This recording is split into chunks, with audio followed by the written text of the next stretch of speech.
Greatest Generation, Section 6, The War in Europe, 1943.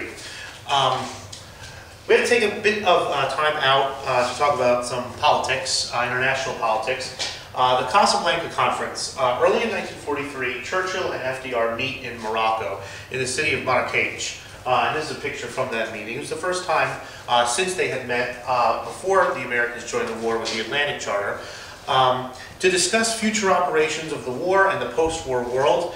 FDR is arguing for the Second Front, that Stalin wants an invasion of France that year. But Churchill says that the British are not yet ready, the Americans are not yet ready, and they're going to have to settle for what he called an attack on the soft underbelly of Europe, an attack on Italy in lieu of an attack on France. The thing that you want to remember from the Casablanca Conference is this is where the Allied demand for what became known as unconditional surrender came. And that Churchill and Roosevelt decided that in the course of this war, at the end of it, they would demand nothing less than the unconditional surrender of the entire German and Japanese governments, armies, forces, countries, etc. No negotiations would be possible. No armistice was going to end the war like it did after World War I. That World War II, the war against Germany and Japan, would end with Germany and Japan surrendering unconditionally. They must agree to surrender their armies and their governments with no conditions.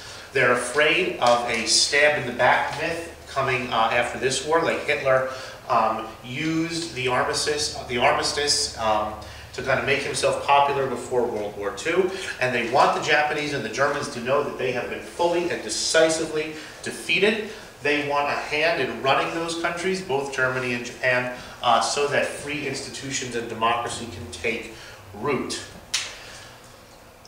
In the past 70 years, people have criticized Churchill and Roosevelt for demanding unconditional surrender because they said that all it did was it made Hitler and the Japanese fight to the very end because they knew they had no options. They could not bargain, they could not negotiate, they could not parley, and that World War II would end with the unconditional surrender of their entire nations and governments over to the Allied side. But unconditional surrender it was going to be for the Allies, and that is what began to be fought for. Let's go back to our map. Over on the Eastern Front, let's start in the East with this titanic struggle between the Soviets and the Germans. The Soviets begin to push the Germans back towards Germany. They had won their great victory at Stalingrad. They had saved Moscow. The siege of Leningrad is lifted in late 1943 after over 900 days of being besieged. The Germans try to take the strategic offensive one more time at the Battle of Kursk.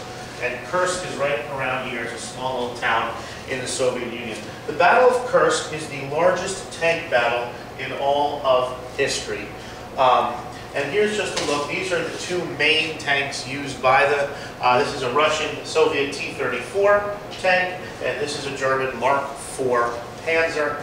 These are the machines that were used. And the Battle of Kursk, like we said, was the largest tank battle in the history of the world. Over 10,000 tanks, about 6,000 Soviet and about 4,000 German tanks participated in this titanic tank battle on the open plains of the Russian steppe. But the Germans, although they destroy more Soviet tanks, there are more Soviet tanks to destroy. By the end of 1943, about 2/3 of the territory that the Germans had taken in 1941 had been recaptured by the Soviets. And the fighting, as always, is bloody and merciless and very, very terrible.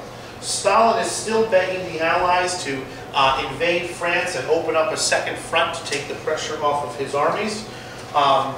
Roosevelt wants to do it. Churchill says not yet. We have to wait another year. The British are always, always, always in fear of another World War I style bloodbath.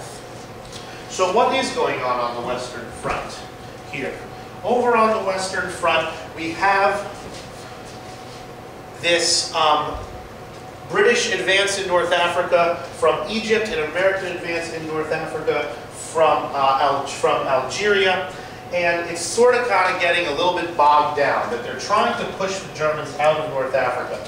So to kind of smooth the relations between the Allies and to kind of kickstart things back into high gear, President Roosevelt appoints General Dwight David Eisenhower. He orders him to Africa to take control of all of the American forces in Europe. We're going to have to stop here because the bell's going to ring. We'll pick up part 2 of this later.